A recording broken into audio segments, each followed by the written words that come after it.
સુરતમાં ભુવાએ મહિલા પર વિધિના નામે બસમાં દુષ્કર્મ આચર્યું। ગઢડાના ભુવાએ 18 જણની મહિલા ઉપર દુષ્કર્મ આચર્યું।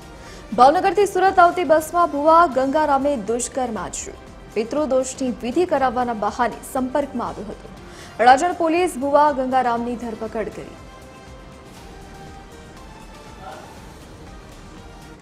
સંપર્કમાં આવતા મહિલાઓને તારા ઘરનું દુઃખ દર્દ દૂર કરી દઈશ એમ જણાવી એની સાથે સંપર્ક કેળવેલો।